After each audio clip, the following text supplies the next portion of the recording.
Hello and welcome to Widowhood Real Talk with Tina. Today my conversation is with my girlfriend Allison. I love her. I love the fact that her commitment, even though she is totally uncomfortable, but you know what? That's what Hood does. They roll up. And Allison rolled up today. So welcome to this conversation. Let's get right into it. Many people talk about the ups and downs of married life, but no one really prepares you for life after your spouse passes away. Welcome to Widowhood Real Talk with Tina, a safe place for widows, widowers, and their friends and family to talk about love and loss. Find comfort as you listen to honest conversations between Tina and invited guests who've experienced the loss of their forever partner. Share their stories of love, grief, and healing. You are not alone in this journey. Join today's episode and discover a wealth of resources and learn how to connect with others who are traveling the same path. This is Widowhood Real Talk with Tina. Hello and welcome to Widowhood Real Talk with Tina. My guest today is my girlfriend Allison. I mean, we are so close, like she could have walked over here. At least her husband has before, but she chose to drive. So let's get into the conversation. Hey Allison. Hey Tina. How you? I'm a little nervous, to be honest with you. She is, but she loves me, and she is doing this for the hood, because the hood comes in hard. Yes, I'm doing this for the hood. So. Yes. And I'm equipped with my glass of wine. There she goes to chill out. So, Allison, tell us a little bit about yourself. Who is Allison? Allison's a person, a wife, a mother, a daughter, a sister, a friend. Okay. A hard worker. So you're from this Allison area? is all of that. I was born in North Carolina, but I moved to Virginia, to Hampton, Virginia, when I was a baby, and have resided in Hampton most of my life growing up. And then I moved to, then I went to college and all like that. I moved away a couple times, but mostly the pull was pretty strong for me to come back to the area. I love the water, and this area, you know, you can't beat that for the water. And so I have moved away. I lived in Pittsburgh, Pennsylvania for a while. Go Steelers. I was about to say, let's back up that Pittsburgh thing. Go ahead. Yes. After college, I lived in Pittsburgh for a little while. And then I came back to the area, and then I moved to North Carolina for a little while, and then I moved back to the area. So I kind of decided that this is probably where I want to be. I can go other places, but I really feel at home here. And this is where my mother is, and my sister. I only have one sibling, my sister, and so it's very comfortable for me to be here. And then also I have a large network of friends and acquaintances and things like that. So Where'd you the go to job college? came here. I went initially to North Carolina Central University. My mom and dad went there, so you know, my mother was kind of pushing me to go there. But after a year and a half of paying out-of-state tuition, I decided to come back to Old Dominion University, and I went there, and I graduated from Old Dominion, got my bachelor's degree there, and then I went to Hampton University for my master's degree. Oh, okay. So let's back up on the whole Steeler thing. She kind of breezed over that, but I need you to understand it is not a light matter. Like if you just let's talk about the Steelers thing a little bit. I am a crazy rabid Steeler fan. I love the Steelers. I've been watching them since I was 12 years old, and I used to have friends that would come over on Sunday with their mother. There were two guy friends, and our mothers would talk and chit-chat in the kitchen and whatnot. And because they were company, I had to turn to what they wanted to watch on television. And of course, being boys, they wanted to watch football.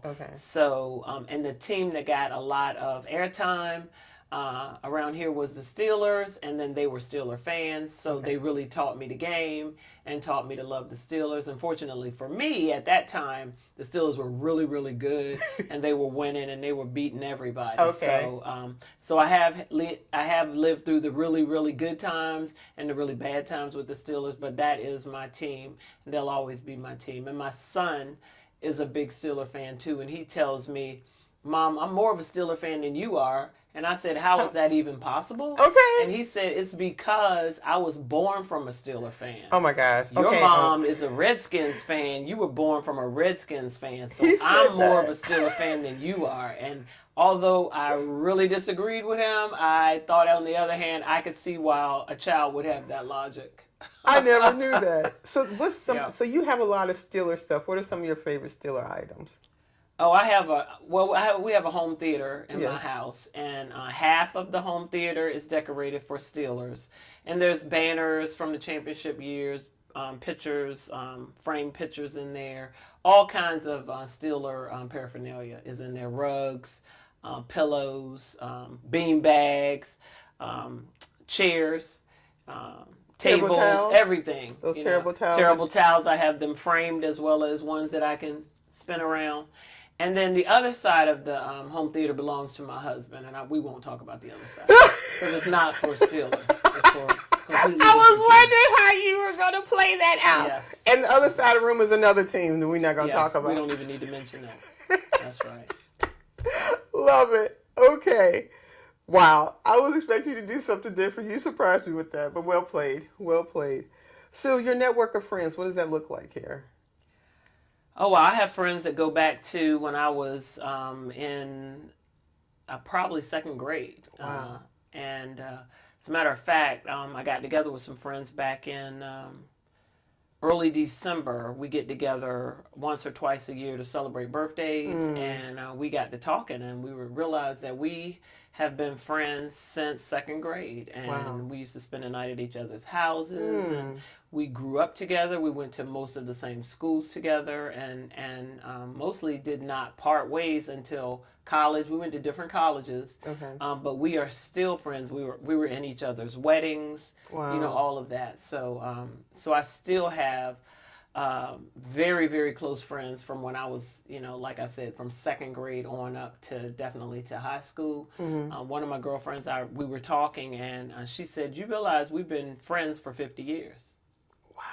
And I was like, oh, until you said that, I hadn't really put a number on it. But, when I started to think how old you are in the second grade, then yes, we have been friends for 50 years. So friendship is important. Oh, absolutely. Relationships. Nice. Yes. 50 years. Yeah. And that's just a small group of people in your network. Yeah. What about some other friends? Well, I have friends that I've met in adulthood, and a lot of people don't think that you can meet friends once you become an adult, that you can establish, long-term relationships with folks once you become an adult, and I say that that's not true. You can, and I have some very dear friends that I did not meet until I was actually out of college and working in my career. So you're one of them. Why do you think people don't think they can make friends as adults? A lot of people just say you have a lot more reticence about putting yourself out there and possibly getting rejected, and so a lot of people don't think that you can really make friends once you get to be an adult, but you really have to, and you have to remember that little inner child that wants to get out and play with everybody, and you have to kind of step out of your comfort zone a little bit more when you're an adult. When you're little, most of the time you don't have a comfort zone. You're easily to do things like that. I never thought about the idea of not being able to make friends past a certain age. I feel like I'm still meeting people that are interesting, and I want to befriend them on some level. Yeah. I mean, that's true. I feel the same way, but there's a lot of people who don't feel that way. The majority of people I know and I talk to and I've met that are, just happen to be people I work with or meet in passing, they do not think that it's that easy to make friends as adults. So why have you found it easy to make friends? Because I'm just outgoing, and I don't usually meet a stranger. I talk to people when I meet them, and usually when you're that way and the other folks are like that way too, then things kind of click, and if you want to nourish that relationship that you just met someone and talk to someone and all like that, then that's kind of the stepping stone for going towards meeting people while you're a grown person and adult. But it takes work, and you don't have that history that you had with other folks, so it might take a little bit more work, but But, I've just not had a problem in that area. I wouldn't see it. So, speaking of us being friends, do you recall how we met? I recall that we met at Christopher Newport. I want the whole story. And we met at Christopher Newport, and I was working there professionally at that time, and you were still in school. Mm-hmm. You were working part-time in the financial aid office. Yep. And so I would see you passing in the halls. I'd see you in the restroom, that kind of thing. So I believe one day you just walked up to me and said, "Hello, I'm Tina." And you introduced yourself, and you said, and, I really admire you. And, I see you coming and going every day, and I like the way you carry yourself. And I like us to get to know each other a little bit better. So, and I was like, whoa. Hello. That doesn't happen every day. But, I really thought, wow, when I walked away, that's, she was very nice, and I've seen her a million times. I haven't really talked to her, and she's very assertive, and, I didn't have any issue with any of what she said. So that was kind of our introduction, and then we just got to talking to each other here and there, Right. just passing in the hall and that kind of a thing. And then I think through another friend, we got to know each other a little bit better. Right. So another person that was working in our office, Okay. in my office at the time, I think you and her were closer friends. Right. And so so it just ended up being that sometimes I would be talking to her, and you would be Right. there, and we would get together. So things like that. I remember with that other person, for a long period of time, our friendship was intertwined. But I remember when I moved to Pennsylvania and then started seeing you outside of another person. And the thing that happened the most, I had some training, I think down on one of the bases in Norfolk, and you were dirt tired. And you were like, you're only going to be here for a few days. You were looking at your schedule. I have this, and this done. This is the only day I can come. And I was like, we have our own friendship. And you came, and you sat there and went to sleep sitting in the chair. Now, somebody may have been offended, like, why she come and visit me and go to sleep? But what it meant to me, you loved me that much, even dirt tired. You just wanted to be in my presence because of our friendship. And from that moment on, I was like, she is my friend. That's right. And I tried to make sure I didn't discuss another person, that I was seeing you and our friendship and being intentional about that. And I appreciate that. Because sometimes we can get blinded by different things or in this pattern, and we don't see the person that's right in front of us. That's true. That's true. And I think that also as we got a little further along, and I think as a matter of fact, I was married at that time as well. So, we had children that were close in age as well. So we had some different things to talk about and different experiences to go through together that, you may or may not have had with other folks. So I think that also helped, cement that bond a little bit more. And that, as you say that, I'm now realizing that was one of my first loss in life, because when you were pregnant with your son, I was pregnant, and then I had a miscarriage, and trying to navigate celebrating you, but not making it all about me and doing that. And that was a dance we sort of had to play in doing that. And I think you were very gracious in that process, not making it weird. I think we just talked about, like, this is the reality. This is what we're dealing with. And that was hard, but it was sweet. It was hard, and I wasn't going to bring it up because I wasn't sure. It's life. I literally remember that we went the same day to hear the baby's heartbeats. Oh, and that's when I found out. And I called you all excited, and you didn't have the same excited news. Was I sitting in the parking lot? Where was I at? I don't remember, but I remember we were supposed to have it done, and then we were supposed to check with each other, and I was like, oh my gosh, I heard the baby's heartbeat, and you did not hear a heartbeat. No. And so that's where the dance started. Yes.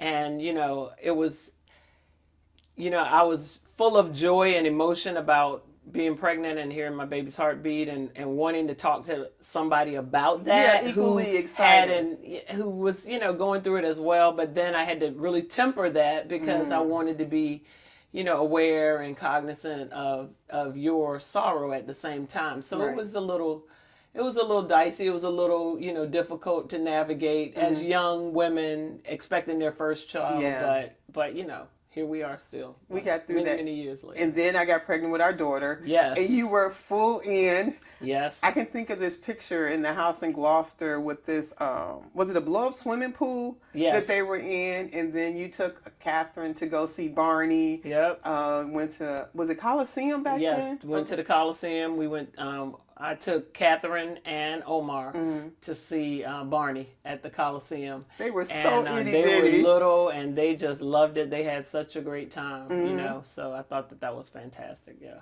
And this friendship has gone on for years. I did make one faux pas when I started having the bonfire. I'll let you share about that. Well, I wasn't invited.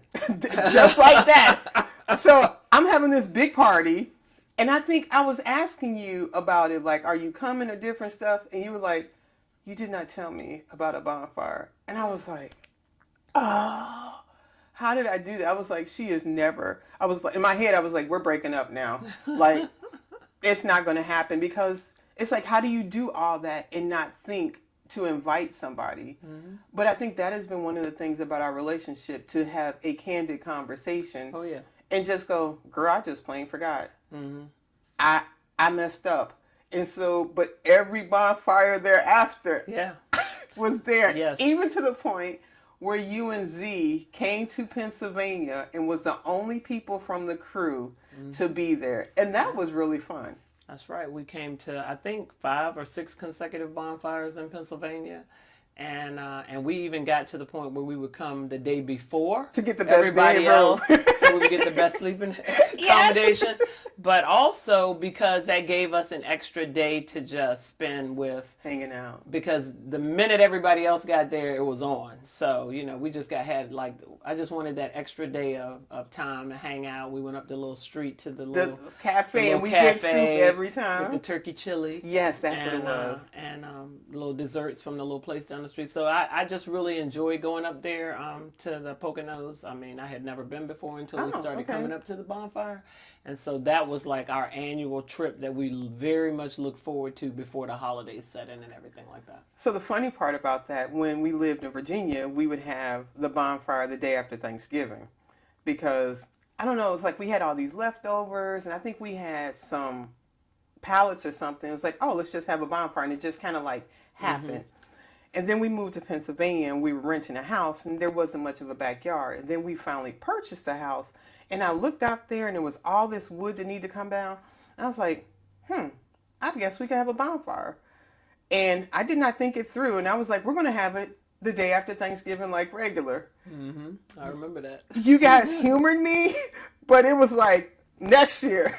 We told you, if you have it the day after Thanksgiving again, we will not be there. And we flipped it to Veterans Weekend because that was a low travel timeline. Yeah. Because it was very hectic. We have a big Thanksgiving celebration down here, and it was either at my aunt's house or my mother's house or my house. We would rotate it. And so I literally remembered that we had to get up at around 6 a.m. to start driving so that we could make sure we got to you by dark when the bonfire started. And so we had to really cut everything off Thanksgiving night and like get some rest so that we could get up and start driving first thing the next morning. And then I believe we just went up. We drove up on Friday. The bonfire was on Friday. Right.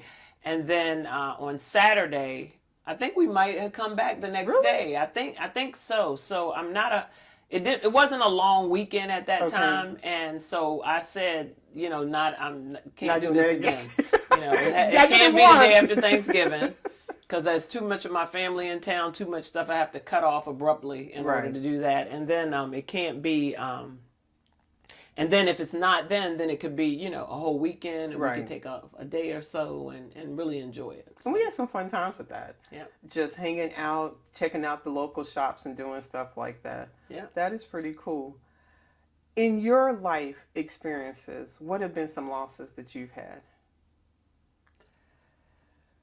Oh, wow. I mean, I don't know why I didn't think about it. I knew I was coming on here. So, I'd say probably the most, probably my father. Okay. That was a big one for me. I thought we'd have more time, and we didn't. Okay. And so, and that's one of the things I've learned to never take for granted. Okay.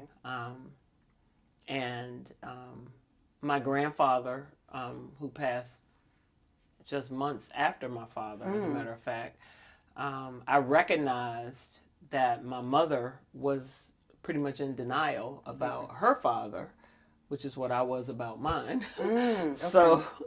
So my sister and I, really, we talked to each other and we said, we need to get in the car and drive to North Carolina. Okay. And my mother's youngest sister called us and said, if you ever want to see your grandfather again, you need to drop what you're doing right now and come right now. Wow. And my mother, and I said, but we just talked to Mom, and she said that he was doing okay and he was fine. And they said, your mother's in denial. Okay. And if you want to see your grandfather, you need to come right now.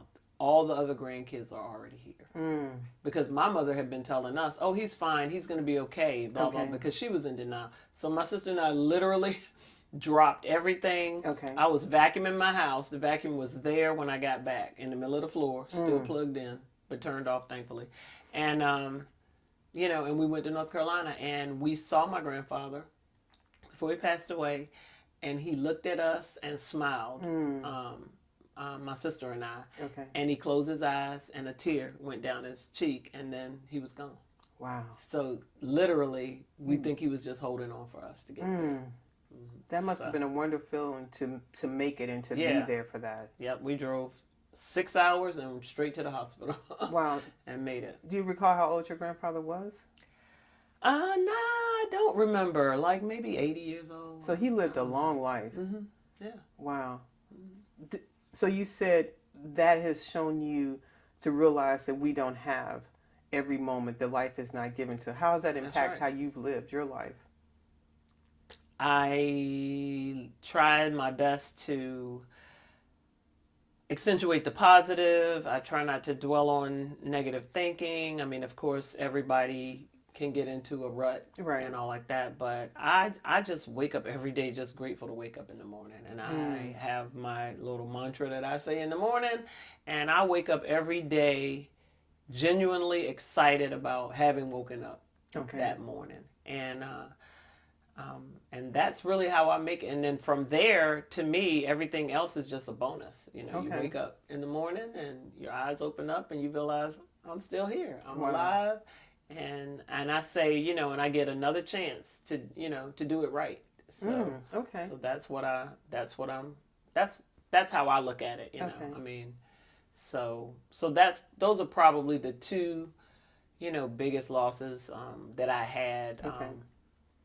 That really impacted me. And I saw that what I did with my own father, which was hesitate, and I did not make it in time to see him. I didn't want that to repeat for my grandfather. So I learned that lesson early on. And I try now to try to be there when people need you, and try to think of how horrible I felt that I did not recognize that, when my own father was sick and I didn't make it to him in time, as opposed to, with my grandfather. So that does have a way of changing our life and how we're living.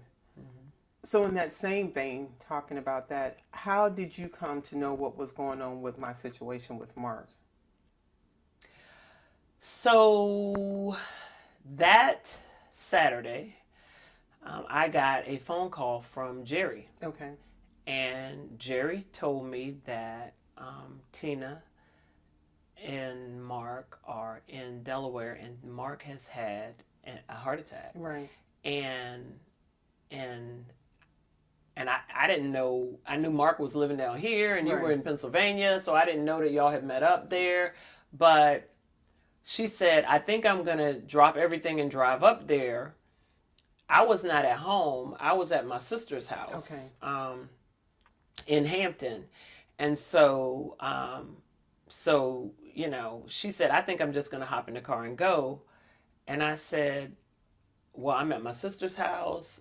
I'd have to go back to Norfolk. I mean, you weren't postured to go to right, that exactly. So I said, so she said, okay, I'm going to drop it. I'm going, and I will continue to give you updates and Okay. update you, right? And I was like, okay, all right, let me know, and I'll check on you while you're driving, and maybe I'll just come up tomorrow.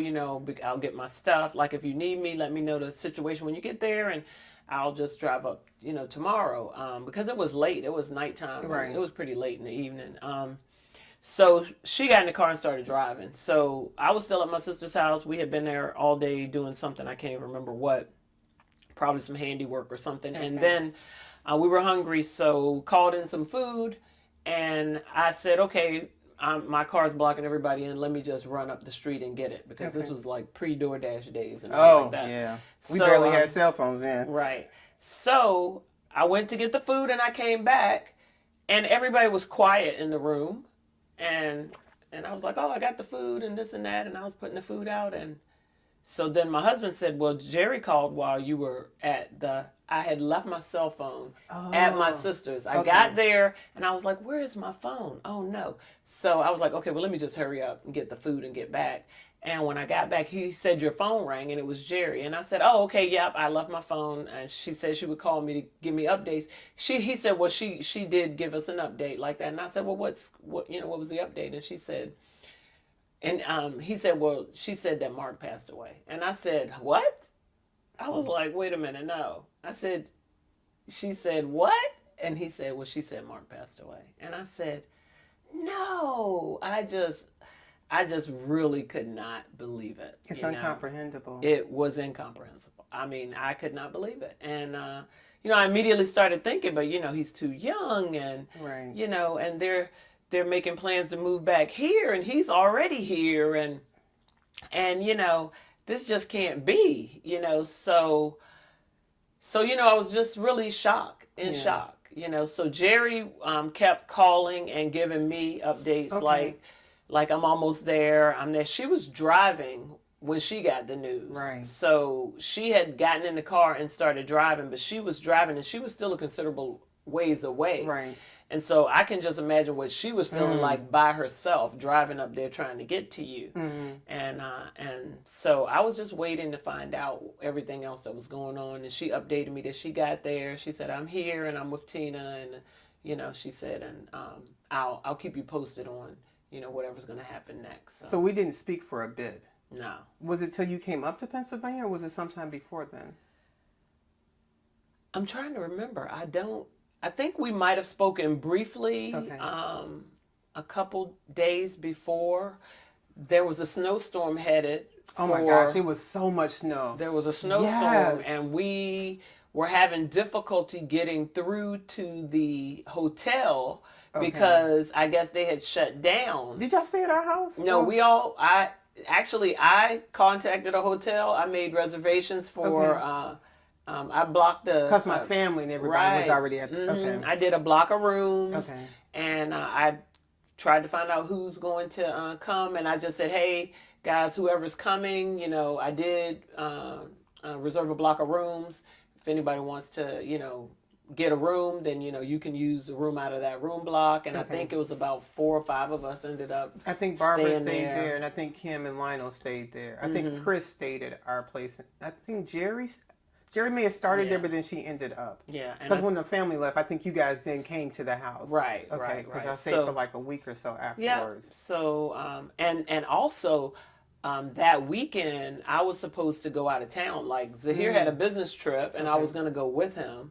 So we just altered our plans so that we drove up, and then instead of flying from here, he flew. The funeral was on Saturday, and then the conference, he needed to be there by Sunday evening. Oh, that worked out. So we drove from your house over to Newark Airport, put him on the plane, and came back. And I stayed. I decided not to go so I could stay with you for a while. And we ended up staying, I think, until Wednesday. So we stayed about 5-6 days. It was a good amount of time. What did you think about when you had to leave me? Well, I was okay with leaving you because your brother was still there. Okay. So, and I had already heard the rotation. He's going to be here. He's going to be here until this date, and then he's going to leave, but my cousin will be here. So you had like a real tag team set up for some time, because I was thinking, I'll have to go back, but I can come back up. So I was thinking, when this rotation ends up, if I need to cycle back, I'll come back, Okay. so. Oh, okay. But I felt like you were in good hands. Okay. And probably you hadn't gotten to the point where you were lonely because you were surrounded by so many people. Okay. I mean, so we made sure that for a while, somebody would be there with you, to keep everything from like closing in on you at one time. So what did you think when you saw me? What did that look like? Do you recall? I thought, I still was thinking that how can this be? I can't believe it. And I thought that you appeared to be remarkably put together for somebody who, had just lost their life partner of so many My siblings years. were making sure that everything was being done. They was like, you're going to look like this. Right. And I'm not a big drinker, but my girl right here was throwing down them whiskey sours like wasn't nobody's business. But my mother handed me a whiskey sour and said, I need you to, I was like, this is so serious. Yeah.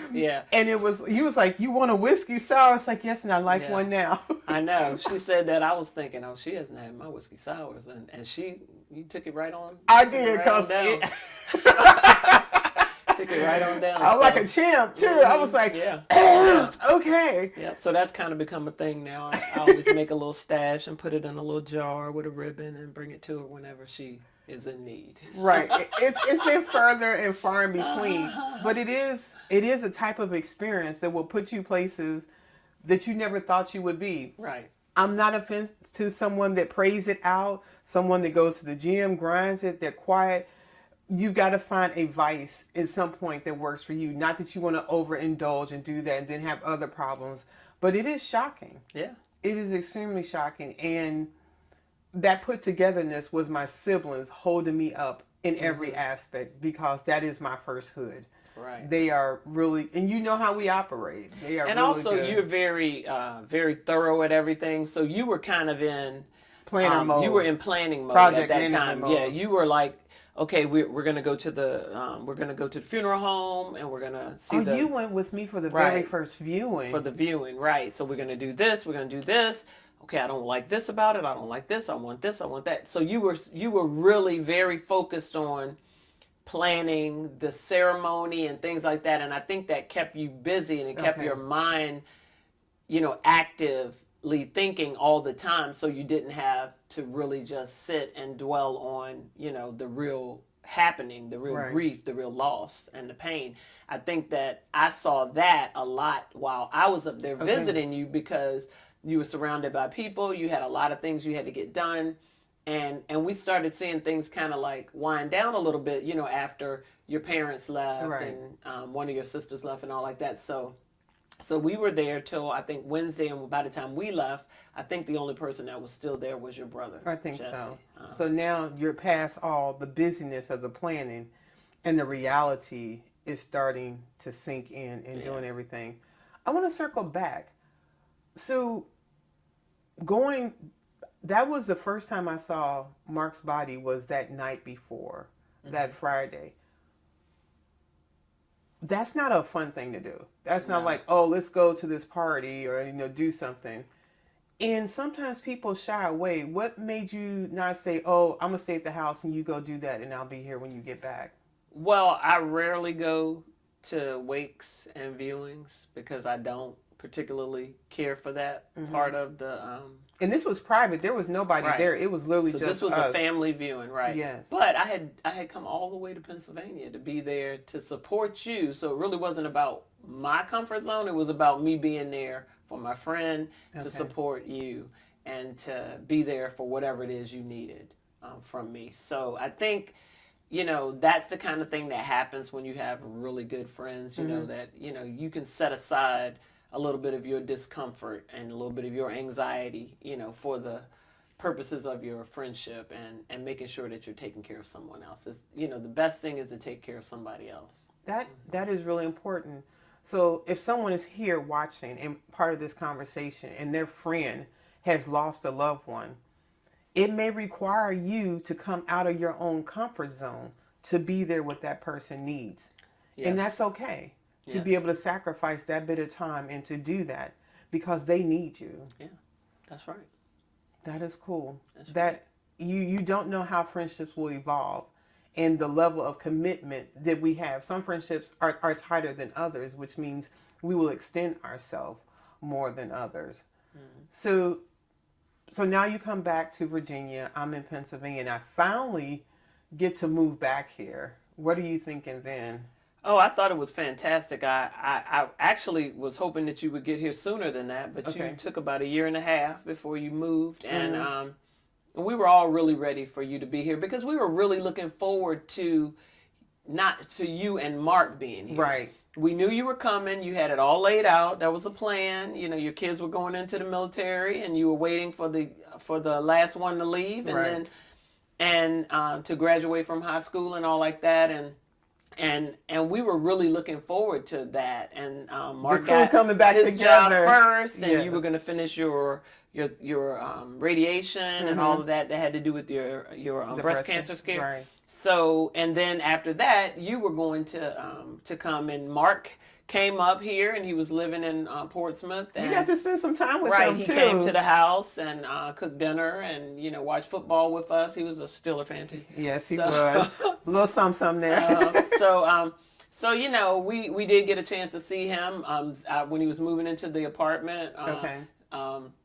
We were really supposed to be at somebody else's birthday party that day, and I was so mad at my husband because I remember that. It was on up to Williamsburg to get the mattress. He had found this mattress. Right. Oh, my gosh. And there's all the mattresses around, but he had to go all the way to Williamsburg. And he made it sound like it was going to be an easy trip. Like when y'all would come up to the bonfire, we're just going to go up to this way a little bit and then go get something and bring it back. Yeah. Yes. Yeah. So anyway, he helped him, my son and my husband and Mark, they went up and got the things for the apartment, the different things, and then they had to get that stuff up the steps, and I think they carried the couch up. Oh my gosh, yes! I remember you telling me about that. Stairs or something. It was kind of. It wouldn't fit in the elevator. It would not fit in the elevator, and they so it was a lot going on that particular. But the goal was get him in the apartment, help get him settled, and all like that. And so we were just really looking at it as, wow, this is the first step. Right. Tina and Mark will be here, and she won't be up there and him here, and him having to go back and forth and all like that. That they'll be here soon, and they'll be even close because they'll be closer to me. Yeah, because we're not on the Gloucester side. We're over here now. Exactly. So that was a time when I was really looking forward to it. So it did happen, of course, under some horrific circumstances that nobody ever would have anticipated. But, it was very nice to have you here, to have you close, to be able to, just hop in the car and come over in pajamas. Literally. Have come over for a coffee. Yes. And, sometimes I would bake a cake and I would put a picture of my cake out on Facebook or something, and the doorbell would ring and it would be Tina and sometimes her sister. We came over for cake because they would be like, oh, that's a beautiful cake. I was like, come on over, have some. Right. And ding dong. It's them. There it is. So I thought that was really cool. That's the kind of friendships, relationships I really like. I don't like a lot of the formality and things like that. Just laid back, good times. You said something that I really never put together, that Z and Omar helped Mark move in. Yeah. And then on the flip side, you were helping with the move out process. Yeah, the apartment, I think that was something that you just did not want to have to deal with as far as going to shut down the apartment that he had lived in up here. And so I got a call again, I think from Jerry, and she said, look, Tina doesn't want to have to shut down the apartment, and I think it was the end of March, and they're, of course, letting him trying out to get of through the lease. Yes. So we really, can we help her out and get everything out of his apartment by the end of March, and so I think it was the 3 or 4 of us, we all got together, and we went over there, and we just attacked that apartment and boxed up everything. We made decisions on, Tina told us what she wanted out of the apartment, which was very little. Yeah. And we separated things into things that needed to go to Tina and things that needed to go to whoever wanted it, whoever had expressed a desire for it, and things that needed to go to be donated. And so we put them in piles. And then I went through the paperwork because Mark had looked like he got mail, and it was just stacked up. Like he had seems about opened right. it, but not really processed it or Right. did anything with it. So I was really going through that to see what was junk so that it could Okay. be shredded or trashed, and what documents and paperwork I thought you would actually need Okay. to have that, were there. So we did that. I think we did it in a day. We got it all. So you were in process mode now. Yes. So when you walked in that apartment. Yeah, we just looked around, and it wasn't too overwhelming. It wasn't that much stuff in it. But yeah, we made some phone calls about who wanted what, because, most of us had, houses full of furniture and stuff, so we didn't, and you didn't express a desire to have any of it. So I know one of my girlfriends, I reached out to her, and her, Terry, and she found a student that needed a furniture for their apartment, and that was perfect for her. And we said, it's yours, but you got to get over here and get it by the end of the day. Right. And they came over that evening, and they picked up the things that they wanted out of it. So it was really just about trying to close a loop for you that you didn't have to deal with, and get everything out of the place so that the lease could be terminated. So there's more heavy lifting, more being a friend and stepping in and doing things. Yeah, well, that's what friends are for.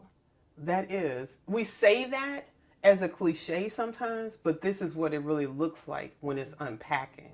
That's right. And so then I was living in Virginia Beach, and then it got even closer. You actually have found a house across the street from where you lived to try to find, but then I was trying to move close to my sister. Right. But this is literally, is it a mile at the most? I think it's almost 2 miles from your house to mine right now. But you like walking, and so does Z. So I have not walked to your place, but Z has walked over here. I said it's I an was easy going walk, to. because when we go out walking, we'll walk like 3 miles, 4 miles. And just talk and sometimes do more. that.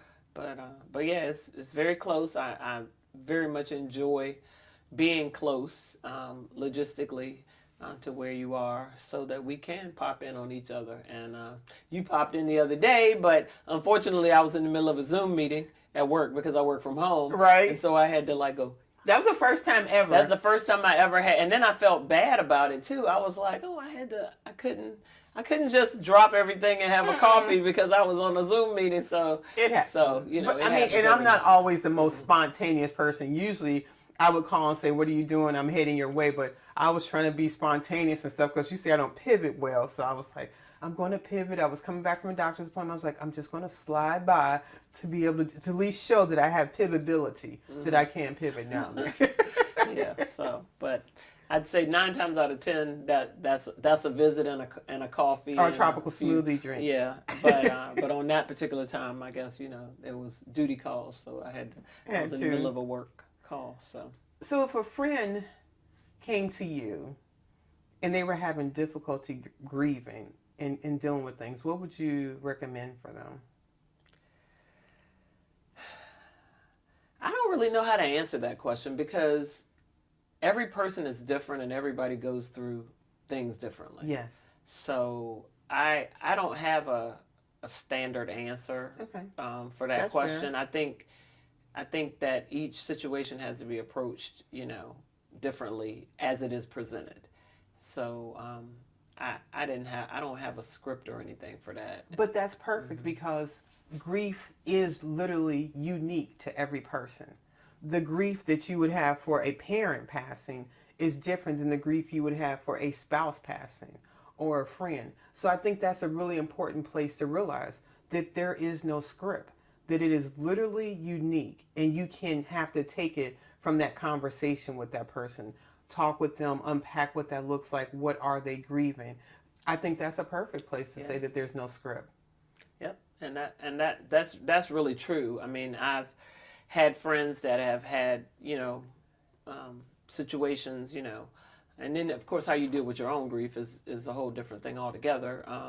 But just 2 months after Mark passed away, I had a very good friend who lost her husband as well, and I think that the things that we did for you, I was able to, try to remember some of those things, to try to channel that, for however that presented in that particular situation, because there's differences between, how that presented itself to you and how that presented to her. But they were both unexpected deaths. They were both unexpected Okay. and sudden, and so it just really, there's no script for it. It's just, what kind of relationship do you have with that person, and just making sure that that person knows that you're there for them. That is important. Just know you're there, because sometimes people will say, "Oh, I'll do anything," and then when they ask you to do the anything, then people skirt back and like, "Well, I didn't mean that." So when you're dealing with somebody that's grieving and you make a commitment to them, no matter how uncomfortable it is, you really want to follow through and do that. Yeah. Any closing comments or things you want to share, things in your mind, Alison? No, not really. I just, I wanted to support you in this endeavor, for Thank you you. to help be there for people, like people were there for you. Yes. And I understand that 100%. And just, it's a little out of my comfort zone. Yes. But, every now and then we have to, exercise that ability to step outside of your comfort zone so that you can do stuff for other people. And so I'm here primarily to support you and to be there for you, because, we're friends and we're going to always be friends. Thank you. Wow. Alison is so stoic, but yet so emotional. I love how she was just so honest and forthright. Her one comment about how to support somebody that's grieving and to say that it's not scripted and you need to meet each person right where they're at is so valuable.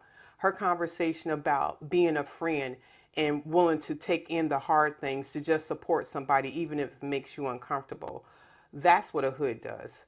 I am sorry for the person in your life that is no longer here that has driven you to this conversation, but I am so hopeful that being part of my hood is inspiring you, bringing hope, healing, and encouragement. I'll talk to you later. See you soon.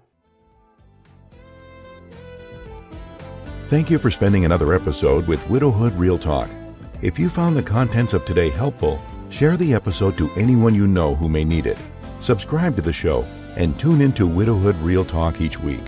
Then visit widowhood-realtalkwithtina.org to join the community and access additional resources. Remember, you are not alone in this journey.